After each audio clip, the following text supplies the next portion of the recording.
la première lettre de Paul aux Corinthiens. Elle a été écrite à la communauté d'une église que Paul connaissait très bien. Dans l'Antiquité, Corinthe était une importante ville portuaire avec de nombreux temples dédiés aux dieux grecs et romains. C'était un centre économique majeur. C'est donc stratégiquement que Paul s'y est rendu en tant que missionnaire. Il y a passé 1 an et demi à faire connaissance avec les habitants et à leur parler de Jésus. Une forte communauté de personnes a cru en Jésus et ce groupe de fidèles est devenu une église. On peut le lire dans Actes chapitre 18. Après un certain temps, Paul est parti fonder des églises dans d'autres villes. Il a commencé à recevoir des nouvelles de l'église de Corinthe où les choses se passaient vraiment mal. Elle était gangrénée par toutes sortes de problèmes. Et c'est ce qui l'a conduit à écrire cette lettre.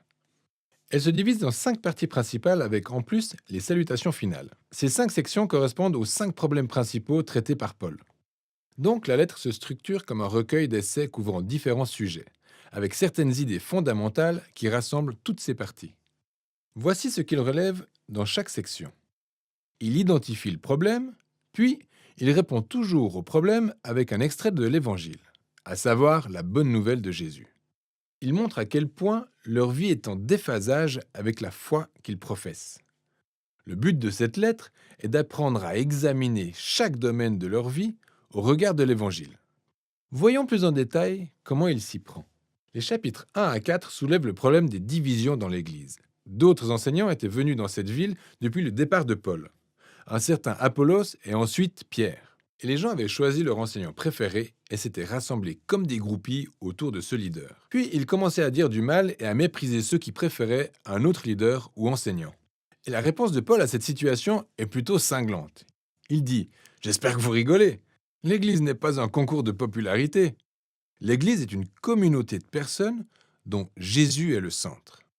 Ces leaders et enseignants sont tout simplement des serviteurs de Jésus. Bien que vous ayez le droit d'avoir vos préférés, cela ne doit pas justifier les divisions et certainement pas de dire du mal les uns des autres. Le centre de l'Église est Jésus. C'est la bonne nouvelle au sujet de la personne qu'il est et de ce qu'il a fait. Dans les chapitres 5 à 7, Paul soulève les problèmes relatifs à la sexualité. Certains membres de l'Église couchaient à droite et à gauche, l'un avec la femme de son père et d'autres, tout en continuant d'adorer des dieux grecs dans les temples locaux, avec les prostituées qui y travaillaient. Le pire, c'est que certains parmi les membres de l'Église trouvaient ça normal. Ils disaient « Nous sommes libres en Christ. La grâce de Dieu n'est-elle pas infinie? Tout va bien. » Mais Paul dit que rien ne va. Sur la base de l'Évangile, il montre combien ce type de raisonnement est aberrant. Il déclare « Tout d'abord, rappelez-vous que Jésus est mort pour vos péchés, ce qui inclut le désastre relationnel causé par les mauvaises habitudes sexuelles.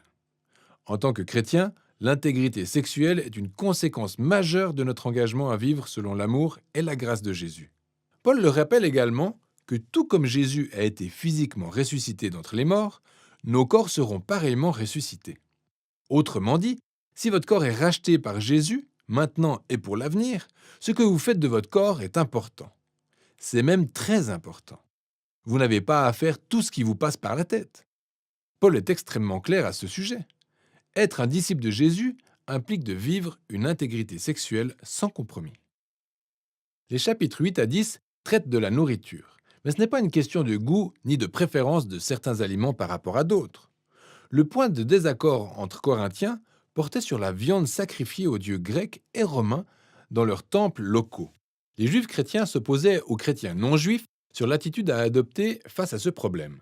Une fois de plus, Paul se réfère à des éléments fondamentaux de l'Évangile. Il affirme que notre allégeance va avant tout à Jésus notre Seigneur et non à n'importe quel autre Dieu. Si vous vous trouvez dans une situation où des personnes autour de vous peuvent vous voir manger de la viande sacrifiée à un autre Dieu, elles pourraient se dire « Regardez, alors les chrétiens adorent Jésus mais peuvent aussi adorer d'autres dieux ».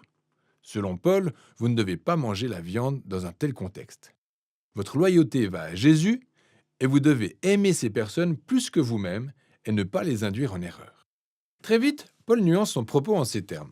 Écoutez, en tant que chrétiens, nous croyons que Dieu est le créateur de toutes choses, y compris cet animal. Pour nous, les idoles des temples sont seulement des morceaux de bois et de pierre. Donc, si personne autour de vous ne risque de mal interpréter vos actions et que vous avez faim, mangez à votre aise. En tant que personne renouvelée en Christ, vous êtes libre de suivre votre conscience dans ce type de cas sujet à débat.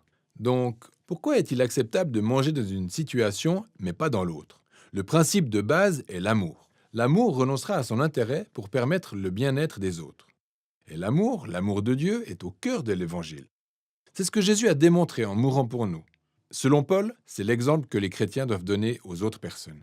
Dans les chapitres 11 à 14, Paul passe aux problèmes liés à leur rassemblement hebdomadaire, le culte. Dans l'assemblée, certaines personnes vivaient des expériences spirituelles vraiment puissantes et elles commençaient à prier à haute voix dans des langues inconnues. D'autres commençaient à partager un enseignement ou une parole inspirée par Dieu, puis un autre se levait et l'interrompait car il avait lui aussi quelque chose à partager. Le désordre était tel qu'il détournait l'attention des gens qui souhaitaient écouter l'Évangile, en particulier les visiteurs. Donc, dans ces chapitres, Paul les amène à focaliser leurs pensées en premier lieu sur le but de ces rassemblements, afin de les aider à établir des habitudes appropriées. Il précise que dans l'assemblée, l'Esprit de Dieu agit en chaque membre et que cela peut se faire de manière coordonnée. Et il fait cette métaphore intéressante en assimilant l'Église au corps humain. Le corps est un, mais composé de différentes parties. Chaque partie a un rôle unique et important. Puis, il énumère de nombreuses manières par lesquelles l'Esprit agit à travers ces différentes personnes, et le tout pour l'édification de l'Église. C'est une phrase clé de ces chapitres. Et Paul conclut que la valeur majeure au sein de l'Assemblée doit être le concept au cœur de l'Évangile, l'amour de Dieu. L'amour est aussi un mot clé de ces chapitres.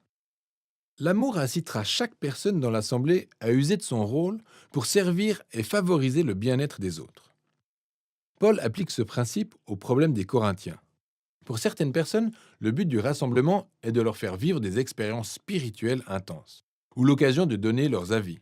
Et Paul dit « Écoutez, je suis un grand fan des expériences de prière intenses, mais si elles distraient les autres personnes ou leur font peur, je dois m'arrêter. Sinon, je m'aime bien plus que j'aime les autres. » Le rassemblement centré sur Jésus doit se faire dans l'ordre, afin que chacun puisse apprendre, chanter, adorer et entendre Dieu lui parler.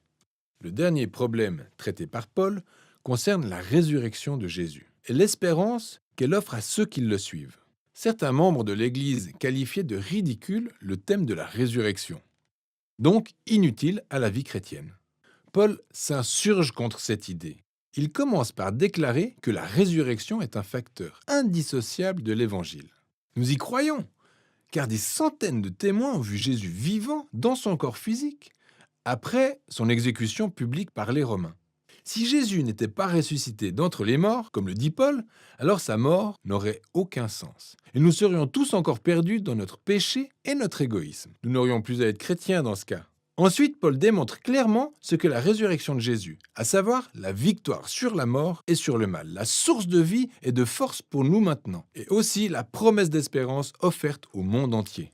C'est la résurrection qui nous donne une raison d'être réunis autour de Jésus.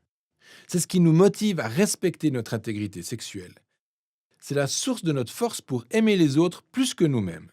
Et pour finir, c'est notre espérance de victoire sur la mort. Donc, Paul conclut que nous croyons fermement à la résurrection de Jésus, ce qui implique la chose suivante. L'Évangile n'est pas seulement un guide moral ou une recette spirituelle personnelle, c'est la reconnaissance de la personne de Jésus ouvrant la porte à la réalité d'une toute nouvelle dimension. Et c'est exactement ce dont il est question dans 1 Corinthiens, aborder chaque domaine de la vie au regard de cet Évangile.